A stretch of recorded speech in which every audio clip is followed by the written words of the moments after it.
Okay, well, welcome everybody to Solar Noon Tuesday. I'm Jay Warmke with solarpvtraining.com. And if you're new to this format, what we do is I'm going to go ahead and record or recap what's been happening in the world of solar over the last week or so.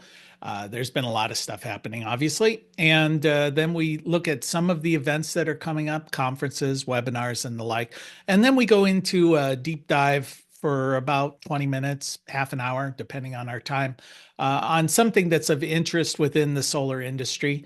This week, what we're going to be talking about is what's happening in the world of residential storage systems. You know, there have been some innovations, and so we'll talk about some of the products and some of the changes that are going on there. So let's go ahead and jump into the news within the solar industry for the week of January 20th or 26th, sorry.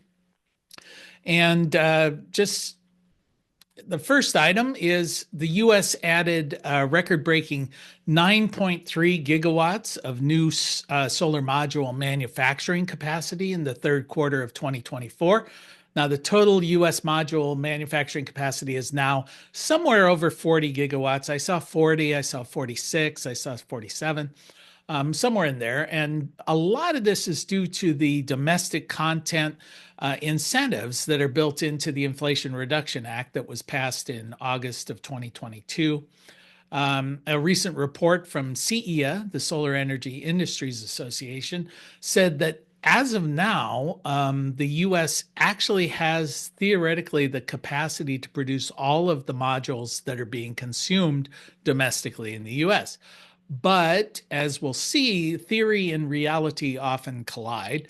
The federal government has been operating under another program that was part of the Build America, Buy America program that basically says you have to, the federal government has to purchase domestically manufactured products for all federal projects. And what they found is they simply could not purchase enough to meet their needs domestically produced. In fact, they asked for a waiver for a year before this went into effect.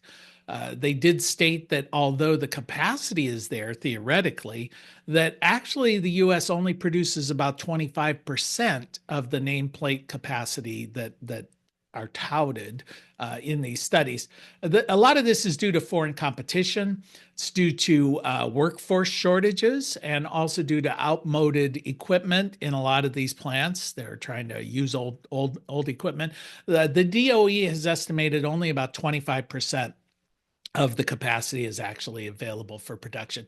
For example, in 2023, there was a stated capacity of over 15 gigawatts of manufacturing, but the US only manufactured about 3.7 gigawatts, or about 25%.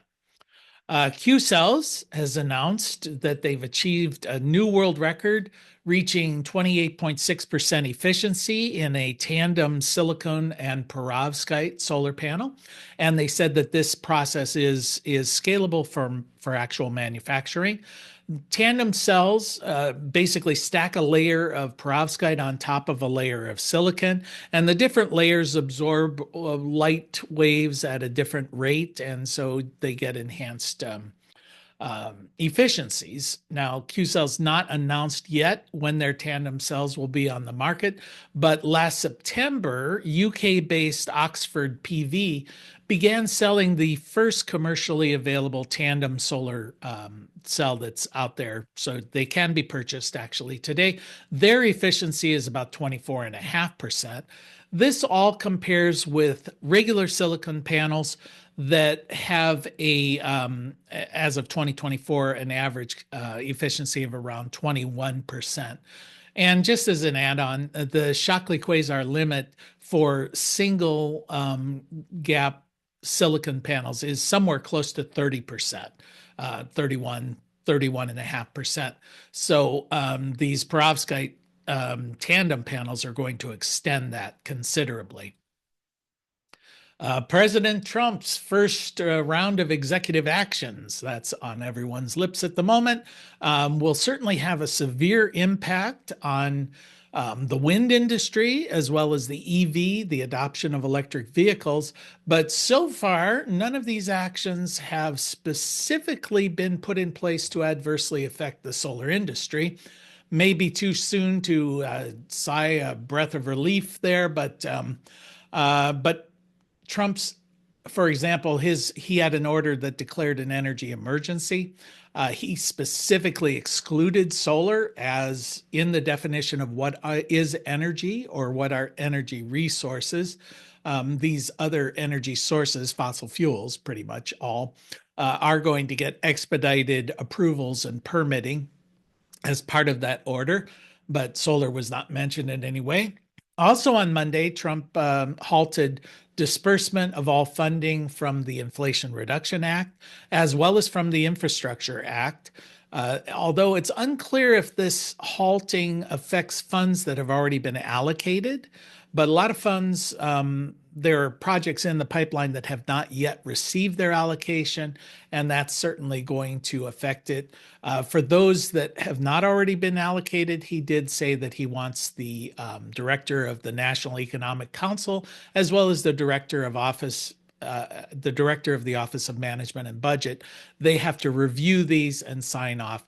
And actually, as of this morning, there was an additional order that essentially applies this to all federal grants, in all sectors. So we'll have to wait to see. But it's fair to say that these projects that are in the pipeline that have not already received their money are certainly going to be delayed and affected in some way.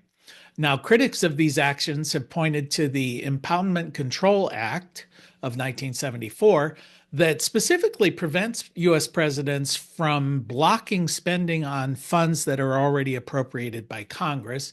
Now, President Trump has vowed to repeal that law and give that power directly back to the executive branch, but he would need Congress to approve that. He would also need to get congressional support to repeal the funding for the IRA and for the Infrastructure Act that have already been allocated. That might prove to be a little bit more difficult than perhaps they anticipate within the executive branch, because most of the funds that have not been allocated are specifically targeted towards Republican congressional districts. And because the Republicans, they do hold a majority in Congress, but that majority is quite slim, it may be hard to hold on to all of those folks if their district is being affected by these reductions in funding. And a fire at a power plant and battery facility operated by Vistra Energy in Monterey County community in California, called the community is called Moss Landing, began Thursday afternoon, last Thursday, forcing evacuations and the closure of Coastal Highway 1. A Monterey County official on Friday called it the largest fire of its kind ever. In fact, he referred to it as a 3-mile island event, a worst case scenario there. Now, this plant is located about 95 miles south of San Francisco. The battery energy storage system industry is collectively known as BESS or BESS. They develop these systems to store power from the utility itself, as well as from wind and solar power plants. The massive fire is at one of the world's largest lithium-ion battery manufacturing facilities. And there's a lot of concern about what are the long-term health effects of this fire on the surrounding community and what kind of safety protocols are in place for these facilities. In fact, the Monterey County Supervisor, Glenn Church, has been quite critical. As I said, he's the one who said this is like a 3-mile island event. He added that it's also the 4th fire at that facility since 2019, and that operating folks had essentially assured local officials that it would never happen again. And of course, it did happen again. The cause of the fire has not yet been determined. Then, to give the both sides of all of this, the American Clean Power Association said, or in their statement said, that these type of fires at BESS sites are incredibly rare, that there have only been about 20, sounds like about a quarter of them at that one facility, in the last 10 years from U.S. operating energy storage facilities. even though the deployment of these systems has grown 25,000% during that same time period. So that's the news from the solar industry for this week. Does anybody have anything they want to add to that, or any comments on what you just heard? Give you just a second. If something springs to mind, just jump on in. All right, so let's go ahead and highlight some of the events that are coming up. On January 29th, which is tomorrow, there'll be a webinar at 11:30 on the grid transition. That's put on by Wood Mackenzie. On the 30th at 2 p.m., there'll be a webinar on Fronius inverters if you're interested in those. And I try and mention this each time. I don't post the websites on this. You can Google it and find out where they are. But if you can't find it, you can always send me an email and I'll try and get that. It's just j@solarpvtraining.com. Then January 30th, 2 p.m., application programming interface, essentially how to use these API protocols when you're designing your solar systems. January 30th at 3 p.m., there's from SolSmart. It's all about planning and zoning processes. And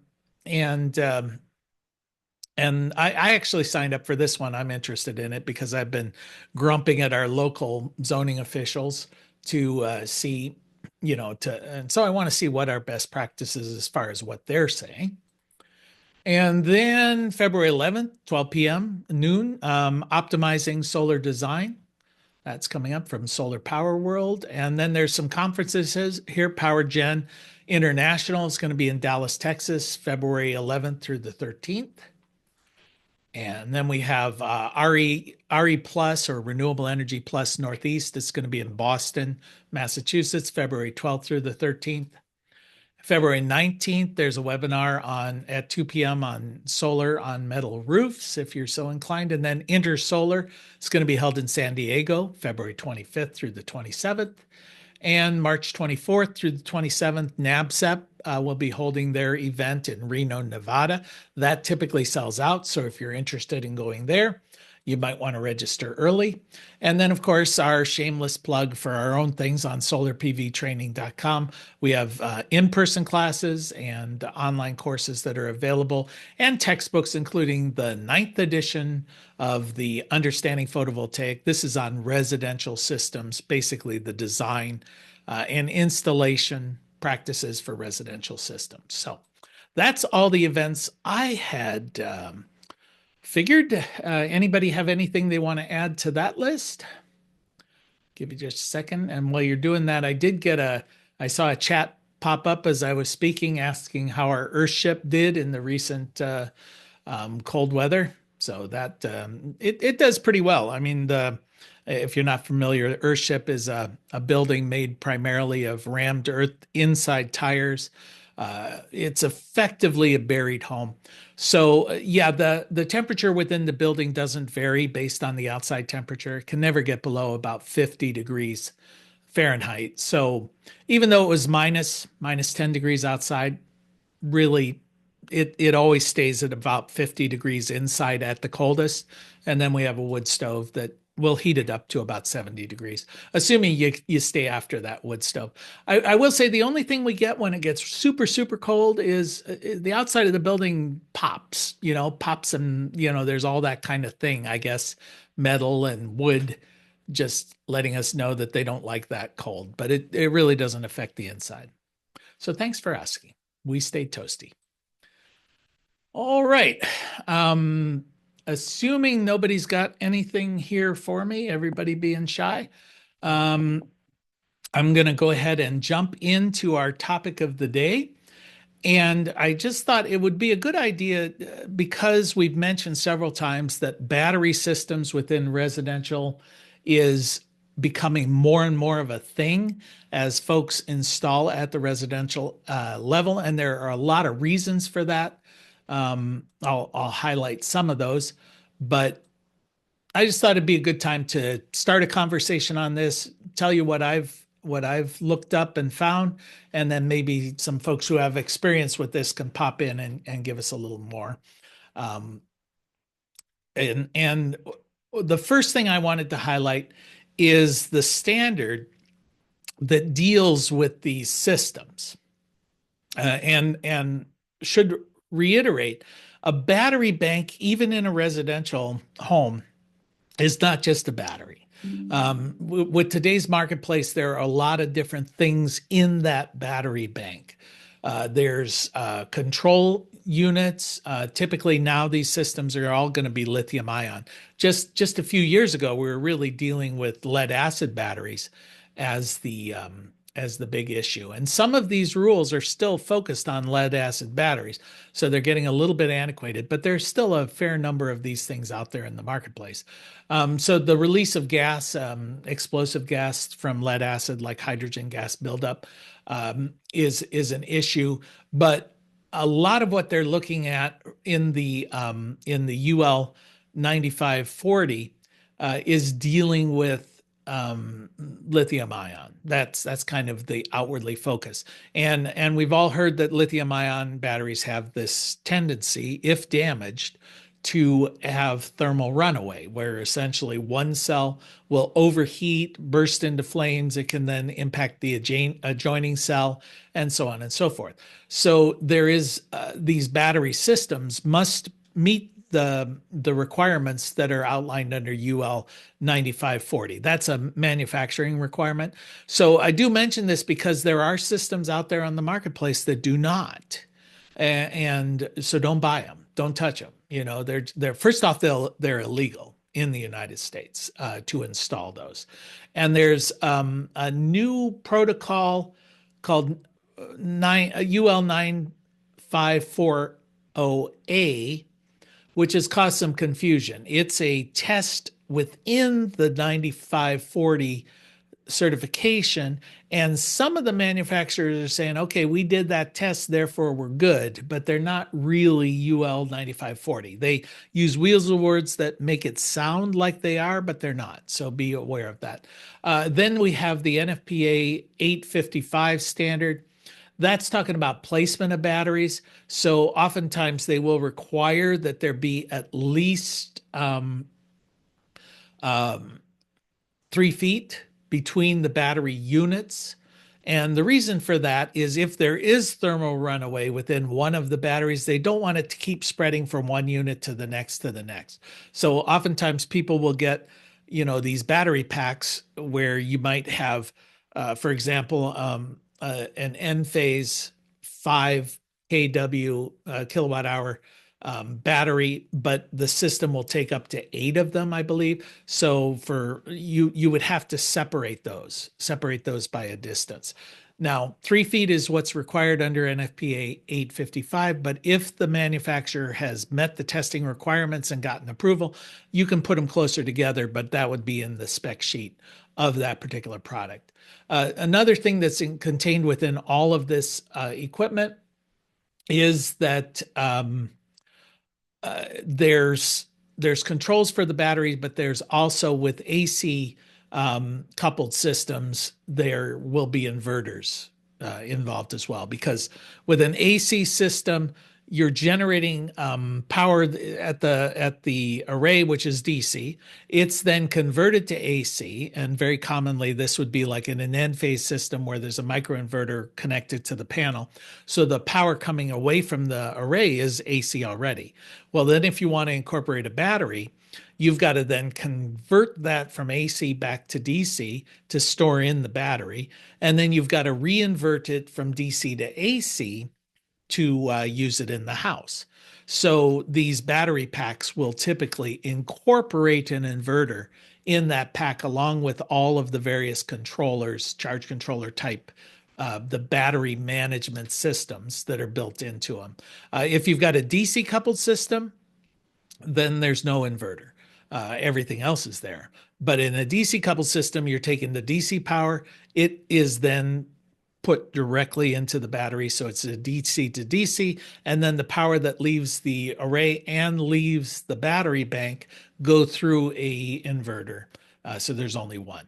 It sounds like there's a lot more inefficiency in an AC coupled system because there is, because you're doing multiple transitions of energy from AC to DC. But these systems are getting so efficient that if you lose 1 or 2% in that transition, doing it 3 times is not as impactful as you might think. You maybe are only losing 5 or 6 or 7% of the overall power by doing it multiple ways. And with a system like Enphase, that's really the only way you can do it. Hopefully that all made sense. So, and as I mentioned before, not all systems are 9540 certified. So you want to make sure that the system does meet that specification. In fact, there's an interesting video if you want to look it up from Solar Builder magazine, basically talking about the mess that's out there. I guess there's a lot of products coming in that are trying to fool consumers. They're claiming they don't have to be UL 9540 certified if they're on wheels, because they're mobile. That's not the case. They're also pretending to be 9540 certified when they're not. So it's really the wild, wild west at the moment. So, it's the same thing. Buy from a reputable distributor, buy reputable brands, do your homework. Don't just get an email about a cheap system that the government doesn't want you to know about, or whatever.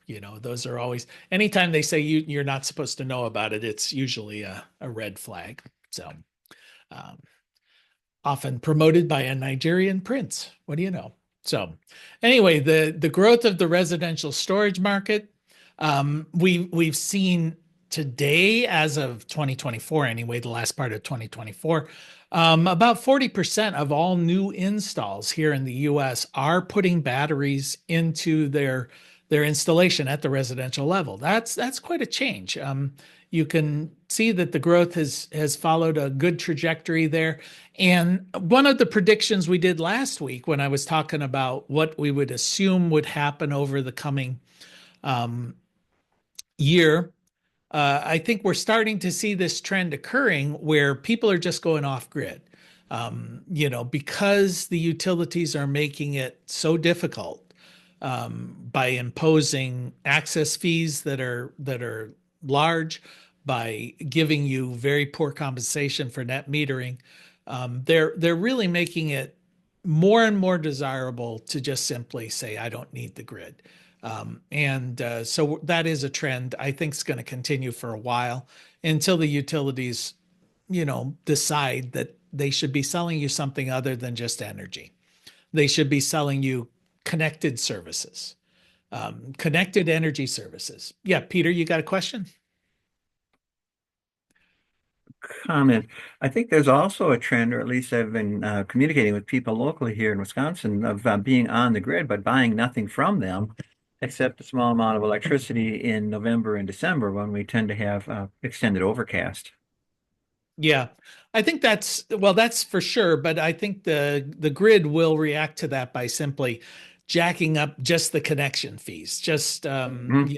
because our local utility at the farm has they've raised it to $48 a month just to be connected if you have solar. If you don't have solar, it's $24 a month. So they're clearly trying to, I mean, their claim is, okay, you're not buying as much power from us, but we still have to provide access. So if you can save that $48 a month by simply not being connected, it's an incentive. Right, right. Here it's 16, but you're right, that will change. Yeah. Yeah, these guys, I don't know. I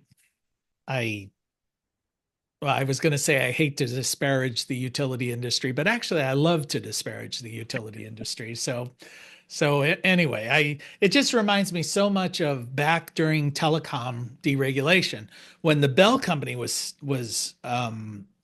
divested and split up. And I used to deal with these guys all the time, and all of these Bell heads, all of the managers in the Bell system, they almost universally thought they were geniuses geniuses of management, but they were in an industry where it was required that they make a profit. And as soon as they got out of, and it wasn't required by anybody, it was required systematically that it, no matter how badly they managed, they were still going to make a profit. That's part of the regulated process. As soon as they went out in the private industry, they failed miserably and bankrupted a whole bunch of companies. I mean, I really don't know of any, I'm sure there are some, but very few of those Bell managers who made the successful transition to running profitable companies out in private industry. And I think we're going to see the same thing with utilities.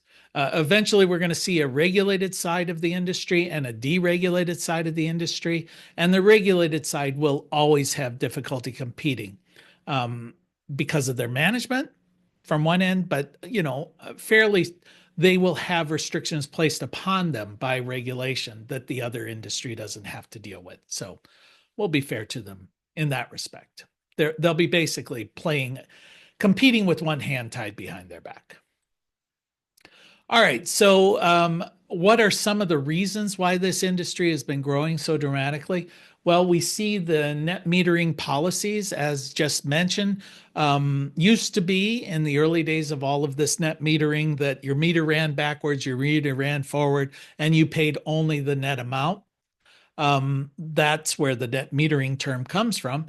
It, you're basically getting paid retail. So if I'm paying 16 cents a kilowatt hour for my power and I get it, the odometer turned back, the meter turned back, that's 16 cents a kilowatt hour that I'm being compensated for what I feed back.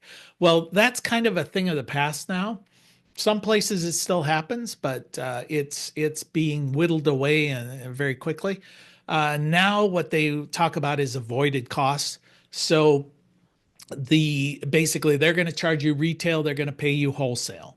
And what have they determined to be wholesale? Keeps getting less and less and less. So they're splitting up the bills to make the generation cost of it a smaller and smaller portion. So it's very common now where you might pay 20 cents a kilowatt hour for your power and you're only being compensated 5 cents a kilowatt hour to send it back. So what's your motivation there? Your motivation is to keep as much of that energy as you can, because why would I sell it for 5 cents and then buy it back at 20 cents? So how do you do that? You do that with batteries. Then there's also an unreliable grid. If your power keeps going out, well, use the battery as a backup. That's what most people think about when they think about batteries. Then there's also time of day pricing.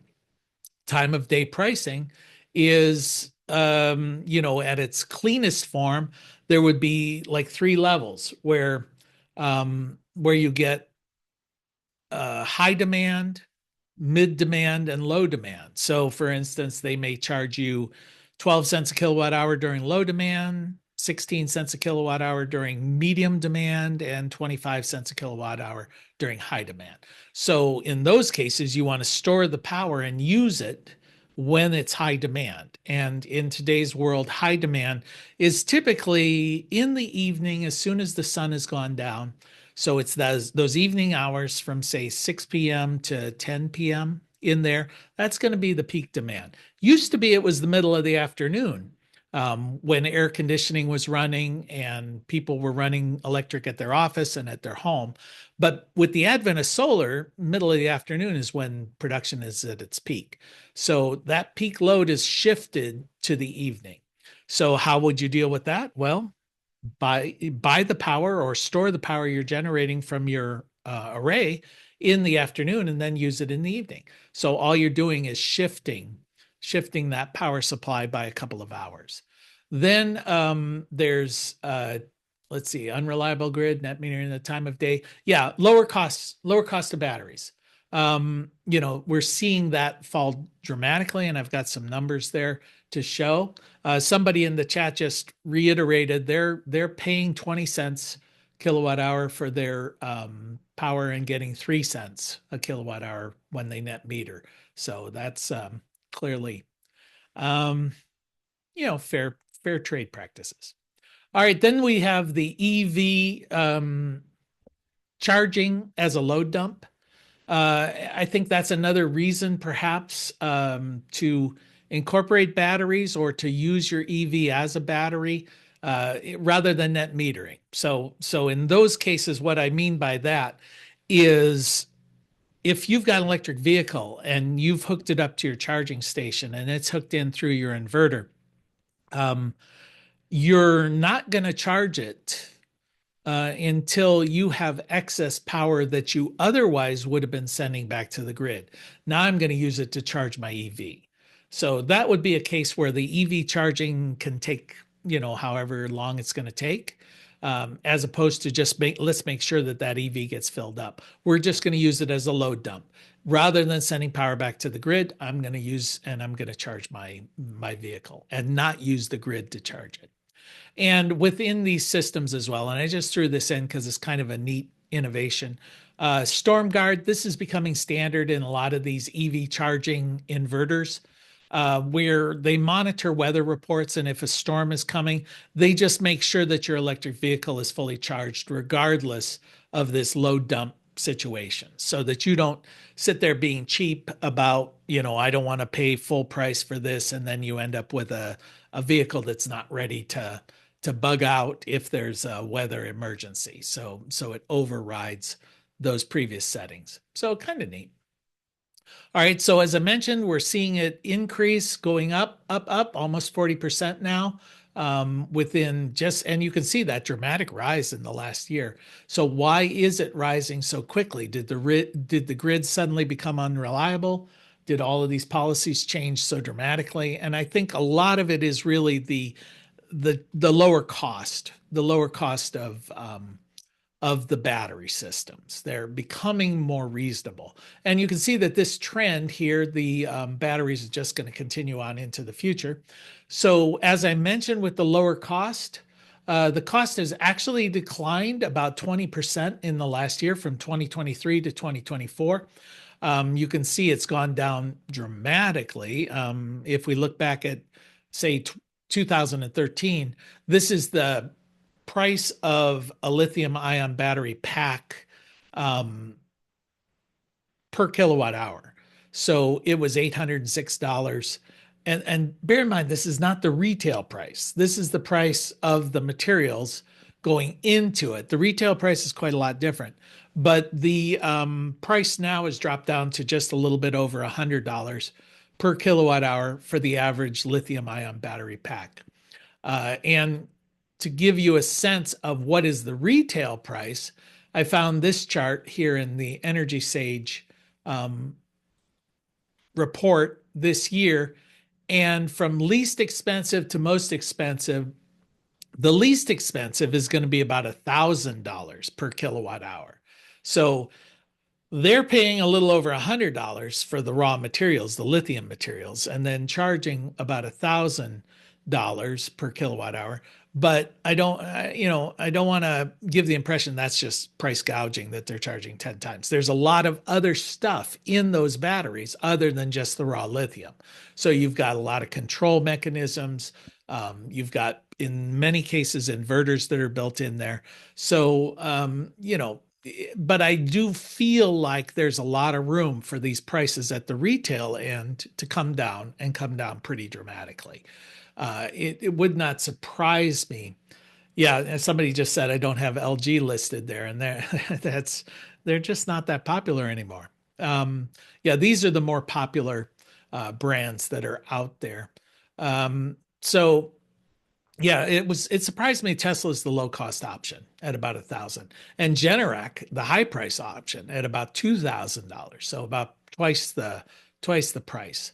And of course, Enphase in the middle there somewhere. And we'll see which ones are the more popular, which are the less popular options. Okay, so let's talk before I get into the specific things and some of the specific brands and what they're promoting. Anybody have any question here so far or any comments? I see some things flying up in chat, but anybody want to put their face on the screen and let us know what you're thinking? So, Jay, Devanan here.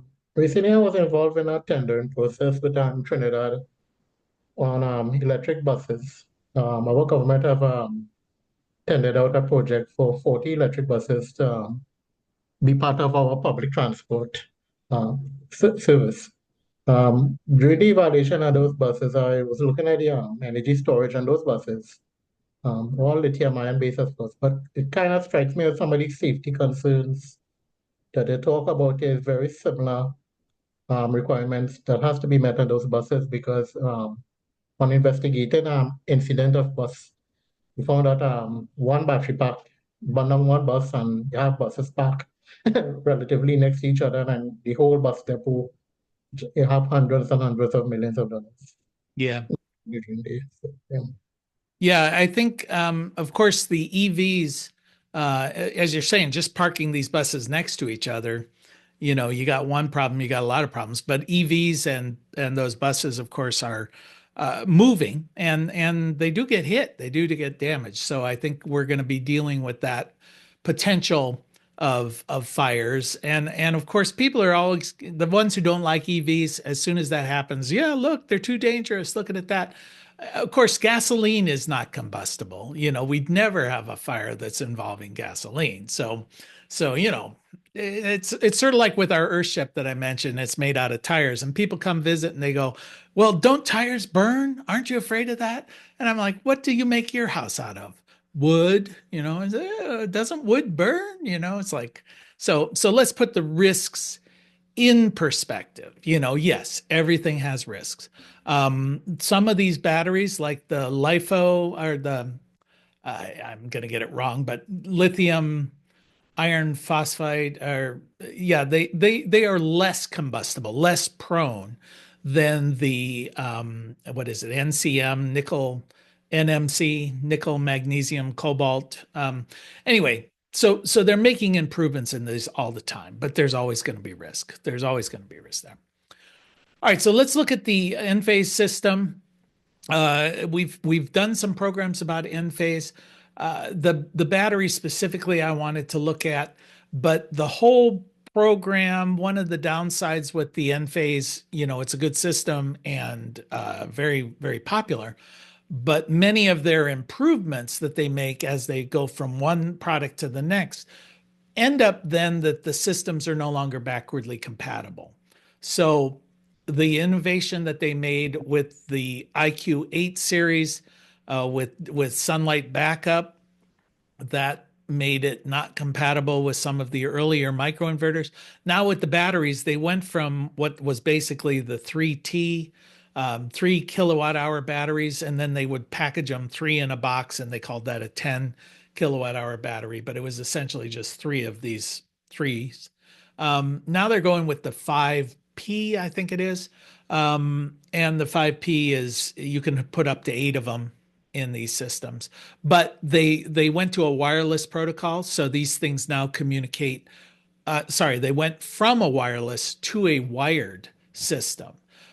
Because they were getting a lot of interference between these systems. If you had a neighbor that had an Enphase system, or you put in multiple units in the same building, these things could crosstalk with each other because they were communicating wirelessly, and that impacted their performance. So they just went with a hardwired system. Well, now the 3Ts are no longer compatible with the newer switches and the newer products. So that's a downside, understandable downside, but it's still a downside. So what are the bits in here? Well, there's the IQ8 series microinverters, and there are a whole bunch of those.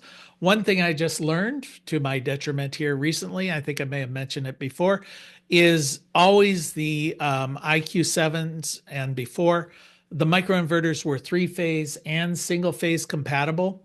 And they would just recognize what you're hooking up to, and you might have to get different proprietary wiring to make 3 connections instead of 2 in the inverter, but they worked. Well, the IQ8 series, not the case anymore.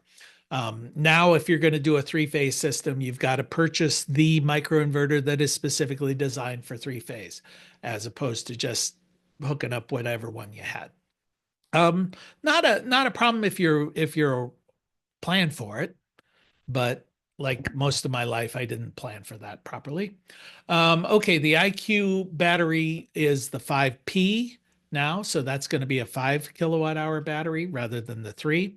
And then there's the IQ system controller. That's the smart switch 3 and really 3G. The G in this thing basically means a generator can hook up to it. There's a version where the generator doesn't hook up. I think that's just the system 3.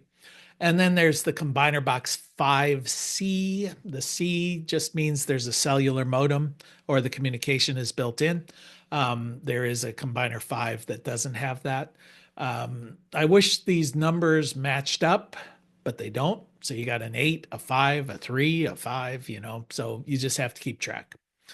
All right, so there is no PV to battery sizing ratio. That's kind of nice. You don't have to worry, did my array exceed the capacity of my battery and overpower it? That's all handled through the controlling. There's also now a sunlight jump start to restart these batteries. Basically, we'll talk a little bit more about dark starting or black start, but these systems now will essentially, they're self-grid forming. Essentially, they will restart themselves without the need for the battery to have a reserve. I guess I'm sort of trying to explain it without explaining it. The dark start, the problem you run into is these inverters typically require a certain amount of power to turn on. And if you've drained your battery to empty, there is no power to turn them on. They usually would draw that from the grid to turn themselves on. So they have to get around that. Well, the N phase will allow just sunlight. These things will self-generate with this jump start. So that's a nice thing about their system there. The BMS in the 5P, I just put a little cutout version down there in the bottom just to show you that the battery pack is not just batteries. In the N-phase system, there are microinverters built into this thing. There are control units, circuit boards, all sorts of stuff in there. It does have that integrated BMS voltage temperature monitoring, cell balancing. All of these things are required with lithium ion. These lithium ion batteries are a little more delicate than perhaps the old lead acid batteries. And so they need a lot of controlling. Otherwise, you're going to run into some problems. It does have a 48 amp power start capability. When it has 7.68 kVA as at peak power and 3.84 for continuous operation. If you're not familiar with volt amps, it's basically, think of it as watts from a generator.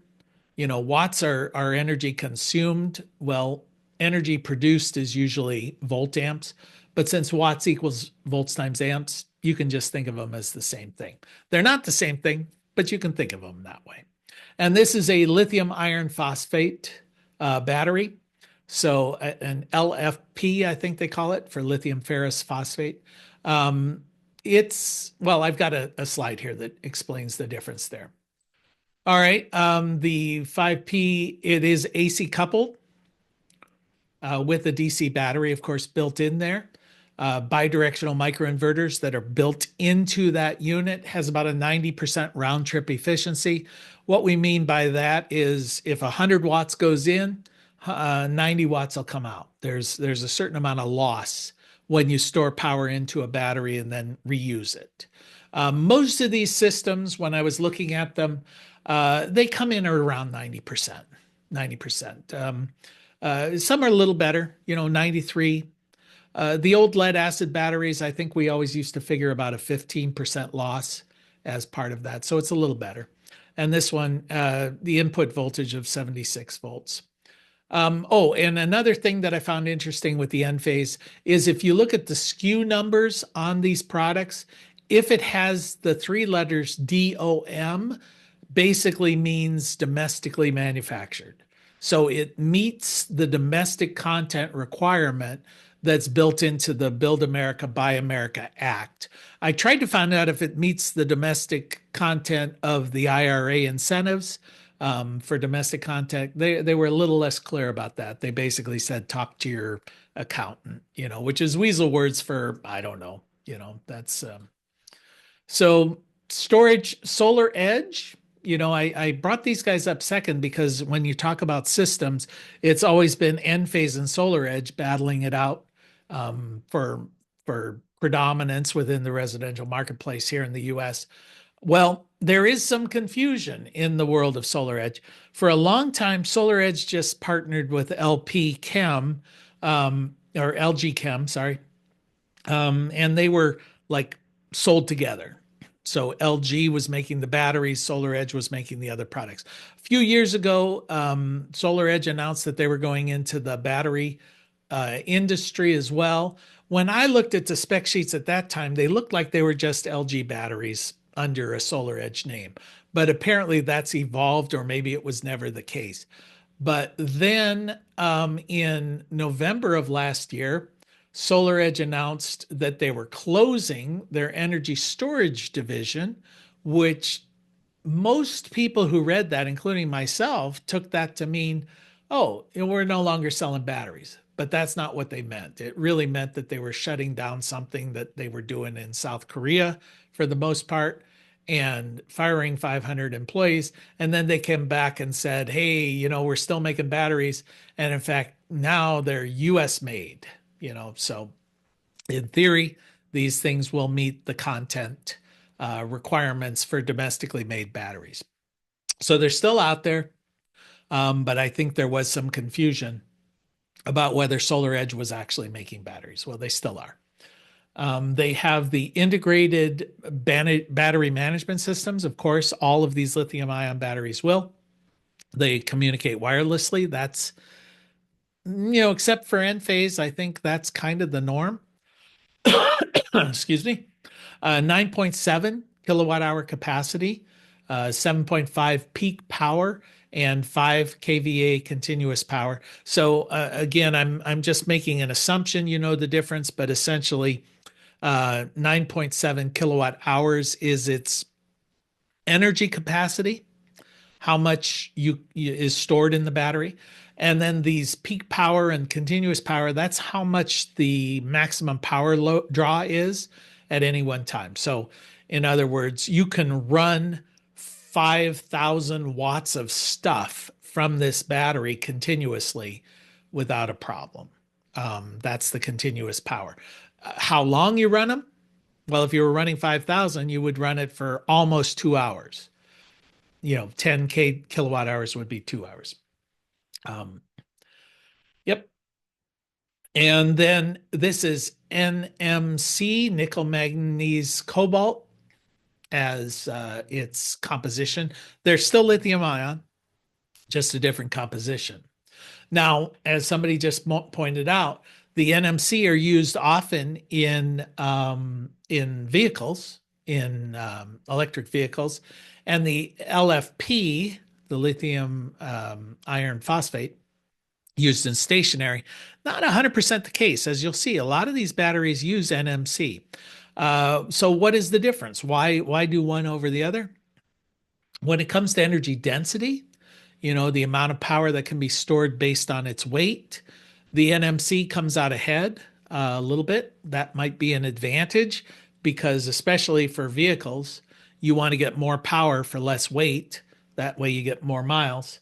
Then thermal stability, well, this is the big thing for LFP. There is less risk of thermal runaway with these batteries. Performance, the articles I saw there, basically, it's a toss-up. Life cycles, the LFP is going to last a little longer, and the NMC is going to be a little cheaper. So looking at those, which would you pick? Safety over density is kind of the thing, or cost. I think that's kind of up to you. They're very similar, and so clearly there's not a true winner yet on those. With SolarEdge, I did find it interesting that they basically have two different inverters. The one inverter, if you're looking at integrating batteries, you're going to need to get this hub, the home hub inverter.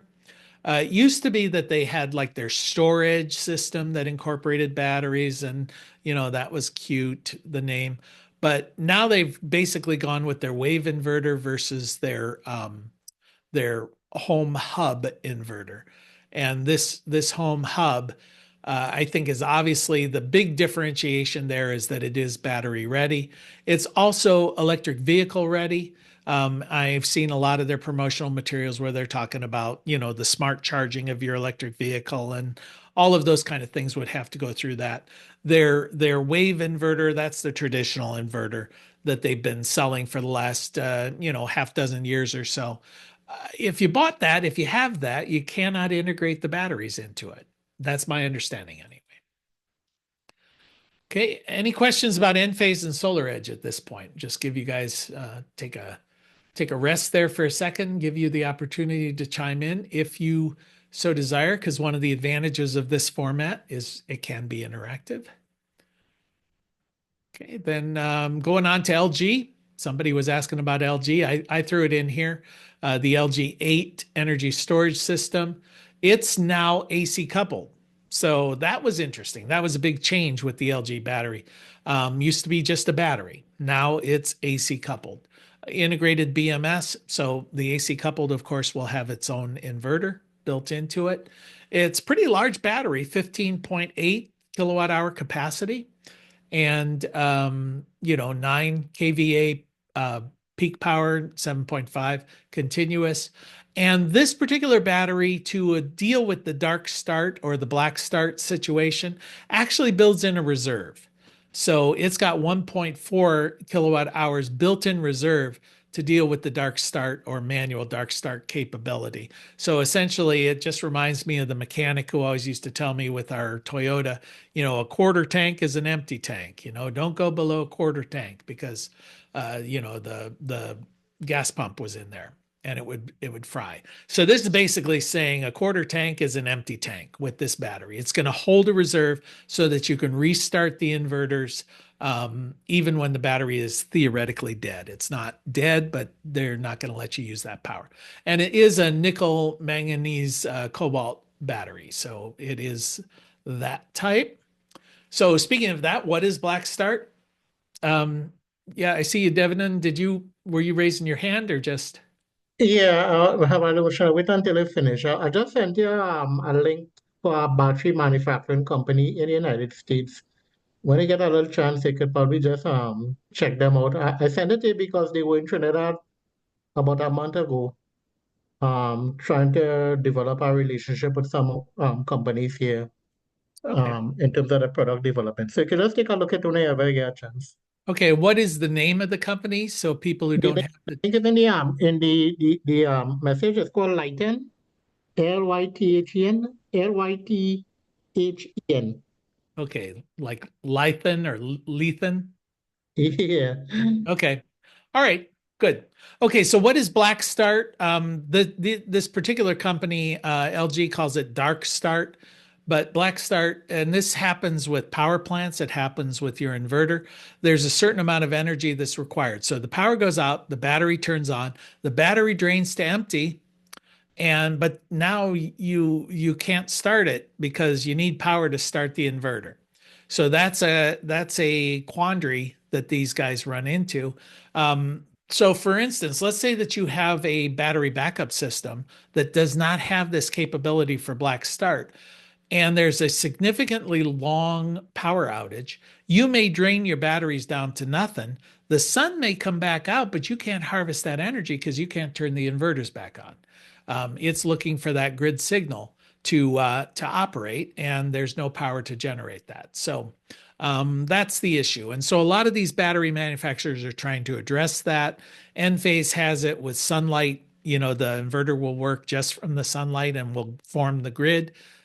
These guys, LG, holds a reserve there to deal with that. I think one of the interesting things over the last couple of years with batteries and how they're being used here in the U.S., I would point to the rise of Tesla as a go-to manufacturer of batteries and the decline of SolarEdge. So if you look at this chart here, we'll zoom in on a little bit.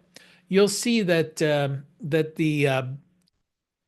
SolarEdge, the orange, has declined significantly in adoption. And then the light blue, the Tesla, just in the last, half year or so, has really shot forward. And of course, Enphase is still the dominant with about what 60% or so of all of the batteries. It's not the low cost option, but it's because solar edge systems, or sorry, Enphase systems are so widely accepted. Tesla Powerwall, I'm going to speed this up just a wee bit. AC coupled, of course, integrated battery management, has a 20 kilowatt hour capacity. It does have EV charging integrated, and they did switch from the NMC to the LFP lithium ion for the Powerwall 3. And I think its best selling feature, it's large and it's relatively inexpensive. The SunPower is another popular one. It's very similar. They'll compare themselves to Tesla, directly in a lot of the marketing there.